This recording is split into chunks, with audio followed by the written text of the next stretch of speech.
ये वीडियो उन सभी बच्चों के लिए है जो अपीयर होने वाले हैं सीबीएसई के बोर्ड एग्जामिनेशन में।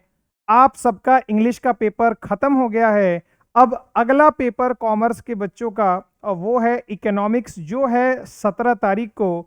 और इंग्लिश और इकोनॉमिक्स के पेपर में बच्चों बहुत लंबी छुट्टी है।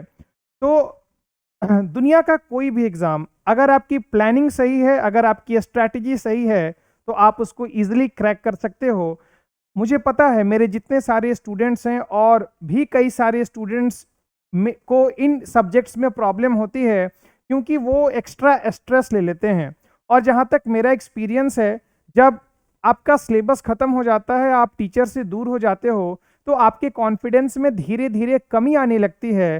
तो हमेशा की तरह मैं एक बार फिर उन बच्चों से कनेक्ट करने आया हूँ जो मेरे से पढ़ के जा चुके हैं और उनको मेरी याद तो बिल्कुल सता रही होगी। तो आइए बच्चों, मैं आपके लिए कुछ हेल्पफुल बातें करूंगा, जिसके बाद मैं दावे के साथ कह सकता हूं कि आप मुझे बिल्कुल थैंक यू बोलोगे और कहोगे सर, आपकी इस वीडियो को देखने के पहले बहुत ज़्यादा स्ट्रेस हो गया था, अब स्ट्रेस ऐसा लग रहा है ही नहीं। वादा है बच्चों। आओ देखो, आपका सीबीएसई का इकोनॉमिक्स पेपर आने वाला है जिसकी तारीख है 17 मार्च। आपको इसकी प्लानिंग बहुत अच्छे ढंग से करनी है। जैसा कि आप सबको पता है कि आपका ये पेपर, आपका इकोनॉमिक्स पेपर बच्चों कितने नंबर का होता है? 80 मार्क्स का होता है, जिसमें 40 नंबर का सिलेबस, 40 मार्क्स का सिलेबस जो है बच्चों वो मैक्रो इकोनॉमिक्स से कवर होता है। और और 40 मार्क्स का जो सिलेबस है बच्चों वो कहाँ से कवर होता है? इंडियन इकोनॉमी से। और जैसा कि ये सुंदर सी तस्वीर आपको बयां कर रही है कि मैक्रो इकोनॉमिक्स में आपका चेहरा मुस्कुरा रहा होता है ऐसे, और इंडियन इकोनॉमी में आपका चेहरा कुछ ऐसा हो जाता है। आपका ये इमोशन मैं बिल्कुल समझ सकता हूँ। अक्सर कंफ्यूजन इस बात में रहता है कि इन दोनों में पहले तैयारी किसकी की जाए। कुछ बच्चों का ये कहना रहता है कि सर इंडियन इकोनॉमी मुश्किल है, तो हम पहले इसकी तैयारी कर लेते हैं और फिर इंडियन इकोनॉमी करने के बाद हम मैक्रो इकोनॉमिक्स को तो कर ही लेंगे, इसमें तो कुछ है ही नहीं। ऐसा अगर आप भी सोच रहे हो तो बैठे बैठे मुस्कुरा दो और कमेंट में लिख दो सर, आपको हमारी मन की बात पता कैसे चल जाती है। तो बच्चों, अगर आप इस सोच के साथ इस स्ट्रैटेजी को हिट करना चाहते हो तो मैं इसके बिल्कुल खिलाफ हूं। आपको सबसे पहले तैयार करना है वो एरिया जो आपका स्ट्रांग है, क्योंकि स्ट्रांग एरियाज में आपको ज़्यादा समय नहीं लगने वाला, वीक एरियाज में आपको ज़्यादा समय देना पड़ेगा। तो पहले स्ट्रांग एरियाज को करके सिक्योर हो जाओ रिवाइज करके, जिससे आपके अंदर एक गुड फीलिंग आएगी कि यस चलो मेरा एक हिस्सा कंप्लीट हो गया, और उसको साइड में रख दो। तो इसलिए बच्चों, मेरी आपको राय ये रहेगी इकोनॉमिक्स के पेपर के लिए कि आप सबसे पहले, क्योंकि सीबीएसई के एग्जाम का लेवल होता है, अगर आप स्ट्रैटेजी के साथ रिवीजन नहीं करोगे तो आपका एग्जाम अच्छे से नहीं जाएगा, आप अच्छा स्कोर नहीं कर पाओगे। और पूरे साल आपने मेहनत करी है तो सही स्ट्रैटेजी के साथ रिवीजन करना है। आपके पास क्लास नोट्स हैं, आपके पास पूरा स्टडी मटेरियल है, उन्हीं चीज़ों को आपको रिवाइज करना है। आओ ज़रा, सबसे पहले बच्चों आप रिवीजन शुरू करोगे किसका? मैक्रो इकोनॉमिक्स का। मैक्रो इकोनॉमिक्स आपको 2 से 3 दिन, मैक्सिमम 4 दिन के अंदर रिवाइज करके खत्म कर देना है। मैक्सिमम 4 दिन। मैं कितने दिन कह रहा हूं बच्चों? मैक्रो इकोनॉमिक्स के लिए मैं आपको समय दे रहा हूं 4 डेज, और आप 4 दिन में कवर कर दोगे, क्योंकि पूरे साल हमने जितनी मेहनत करी है, रेगुलर क्लास टेस्ट दिया है, रेगुलर हम लोग रिवाइज करते रहे हैं, चीज़ों को समझते रहे हैं, तो इससे ज़्यादा आपको समय इसमें बिल्कुल भी नहीं यूज़ करना। आओ ज़रा पहले इसकी स्ट्रैटेजी को समझेंगे, उसके बाद फिर इंडियन इकोनॉमी की तैयारी कैसी करनी है, फिर इसको समझेंगे। वीडियो को लाइक कर दो, चैनल को सब्सक्राइब कर दो, और कमेंट सेक्शन में जरूर अपनी फीलिंग को लिख करके जाना है। चलो बच्चों, मैक्रो इकोनॉमिक्स में देखो, सबसे इंपॉर्टेंट सेगमेंट जो है बच्चों वो है आपका, मेरे पॉइंट ऑफ व्यू से, नेशनल इनकम। आपको इस चैप्टर को सबसे पहले रिवाइज कर जाना है, क्योंकि ये चैप्टर अगर आप अच्छे से रिवाइज कर जाओगे आपका कॉन्फिडेंस ऑटोमेटिक बूस्टअप हो जाएगा। नेशनल इनकम, इसके अंदर 4 छोटे छोटे चैप्टर्स हैं। Circular flow of income, very easy chapter. Concept related to macro economics, very easy chapter. उसके बाद calculation of concepts related to national income, उसके बाद measurement calculation of national income. तो आपको बच्चों कैलकुलेशन में जो मैं 3 स्टेप्स आपको बताया था, 3 मेथड बताया था, value added method, income method और एक्सपेंडिचर मेथड, आपको उसके न्यूमेरिकल प्रॉब्लम को रिवाइज कर जाना है और उन सारी चीज़ों को अच्छे से प्रैक्टिस कर जाना है। जितने सारे रूल्स मैंने आपको समझाए थे उसको बिल्कुल भी छोड़ना नहीं है। असाइनमेंट में जितने सारे क्वेश्चंस हैं सारे को करने की जरूरत नहीं है, कुछ टफ क्वेश्चंस और कुछ मुश्किल क्वेश्चंस आप 2-2, 4-4, 5-5 क्वेश्चन बिना देखे हुए प्रैक्टिस कर जाना, आपको कॉन्फिडेंस आ जाएगा। जितनी सारी चीजों का नोट्स दिया गया है उसको एक बार फटाफट रिवाइज करके पूरा का पूरा नेशनल इनकम बच्चों आपको एक दिन के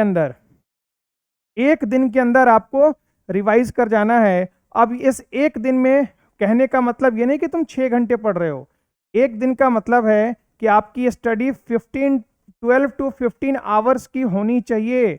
भाई एग्जाम समय आ गया है, अगर इतना भी नहीं पढ़ोगे तो अब क्या पढ़ोगे? 12 से 15 घंटे में आपको एक दिन के अंदर नेशनल इनकम रिवाइज कर जाना है। साल भर इसीलिए लिखवा रहा था कि अंत में आपको कम लिखना पड़े, और प्रीवियस ईयर क्वेश्चंस भी कुछ देख लेने हैं और सारे नोट्स आपको रिवाइज कर जाने हैं। सबसे पहला काम national income, very easy chapter money and banking, ये भी आपको एक दिन के अंदर, आधे दिन के अंदर खत्म कर जाना है। मनी एंड बैंकिंग और गवर्नमेंट बजट, ये दोनों बेहद आसान चैप्टर हैं और स्कोरिंग चैप्टर हैं, आपको इसको भी रिवाइज कर जाना है।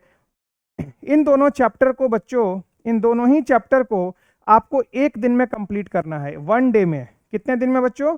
एक दिन में कंप्लीट करना है मनी बैंकिंग और गवर्नमेंट बजट, ठीक है। अच्छा, इसको करने के बाद मेरे बच्चों तुम करोगे फॉरेन एक्सचेंज रेट और बैलेंस ऑफ पेमेंट, इसको भी आपको बच्चों कवर करना है बिल्कुल एक दिन के अंदर। आपने इसको भी कवर करना है बेटा कितने दिनों के अंदर? दोनों इजी चैप्टर हैं, इसको भी आप कवर करोगे 1 डे, एक दिन के अंदर आपको एक सिटिंग में। और मैं बोल रहा हूं आपको डेली कितने घंटे पढ़ना है? 15 घंटे, मतलब 7.5 घंटे आप एक चैप्टर को दोगे बेटा, मोर देन इनफ है। जैसे बता रहा हूं वैसे ही करते जाओ, ईमानदारी से मेहनत करो। अब बिल्कुल भी एक्सक्यूजेस का समय नहीं है बेटा, पूरे साल जो किया कोई फर्क नहीं पड़ता, अब का समय बहुत इंपॉर्टेंट है, मैं फिर से तुमको बता रहा हूं। चलो उसके बाद आखिरी में बेटा आपने एक आखिरी चैप्टर मैक्रो इकोनॉमिक्स का जो वेरी वेरी इंपॉर्टेंट है, एग्रीगेट डिमांड और एग्रीगेट सप्लाई, इसके लिए मैं आपको कंप्लीट 1 डे दे रहा हूं रिवीजन के लिए। तो बच्चों देखो 4 दिनों के अंदर आपका मैक्रो इकोनॉमिक्स पूरी तरीके से रिवाइज हो जाएगा। गवर्नमेंट बजट के न्यूमेरिकल क्वेश्चंस भी कर लेने हैं, जितने सारे फॉर्मूला हैं, मेजरमेंट ऑफ गवर्नमेंट बजट कैसे निकाला जाता है, revenue deficit, primary deficit, fiscal deficit, उन सबका फॉर्मूला और प्रैक्टिकल क्वेश्चंस दोनों आपको देख जाने हैं। मतलब 4 दिनों के अंदर पूरा का पूरा मैक्रो इकोनॉमिक्स का कॉन्सेप्ट प्लस सारे क्वेश्चंस प्लस कुछ क्वेश्चंस आपको लिख लेने हैं अपने हाथों से। सिर्फ देखते नहीं चलना है, लिखते भी चलना है।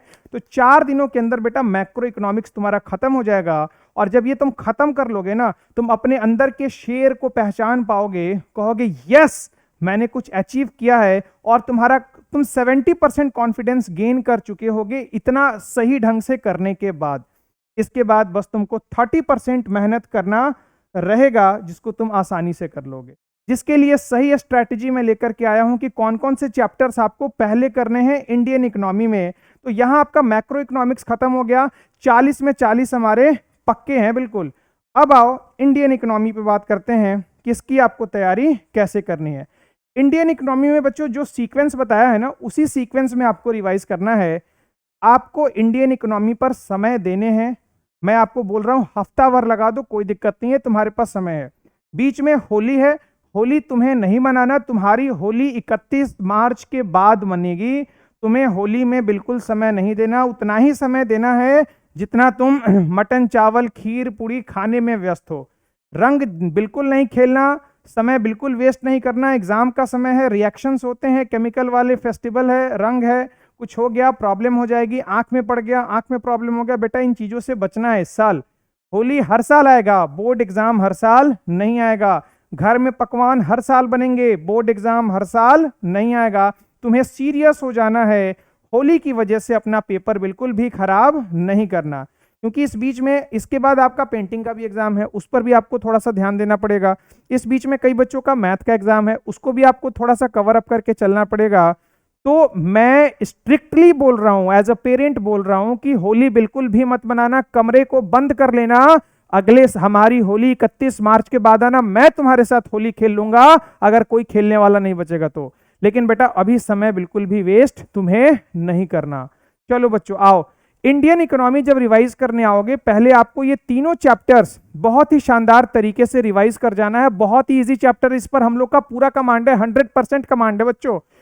जो आपको नोट्स दिया है और आपके बुक के पीछे के जो क्वेश्चंस हैं, और इनको देखो, पहले राउंड में आपको सबको स्टडी कर जाना है। जो नोट्स दिया है उसको बोल बोल के पढ़ना है, मन में नहीं पढ़ना, बोल बोल के पढ़ना है। और दूसरे राउंड में इसी चीजों को लिखना है, क्वेश्चंस के अकॉर्डिंग आंसर को ड्राफ्ट करना सीखना है।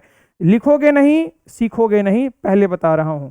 तो एक राउंड में आपको 3 चैप्टर खत्म कर जाने हैं, इंडियन इकोनॉमी, इकोनॉमी ड्यूरिंग 1950 से 1990, और तीसरा इकोनॉमिक रिफॉर्म।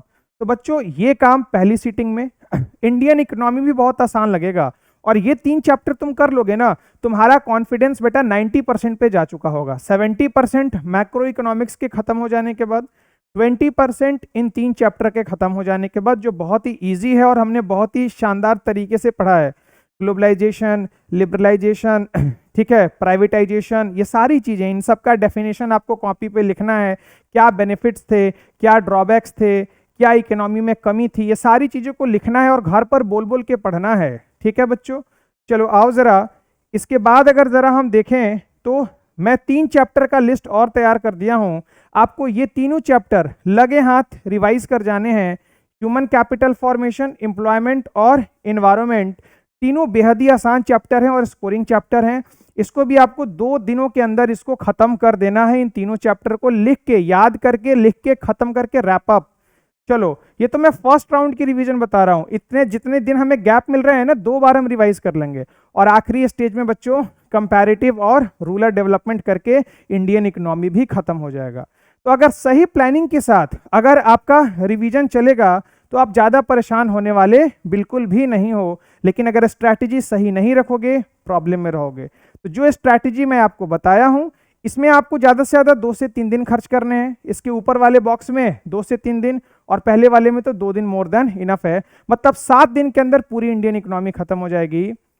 आई होप आपको ये वीडियो समझ आया होगा। मैं ज्यादा बातें नहीं करना चाहूंगा क्योंकि आपका पेपर भी है।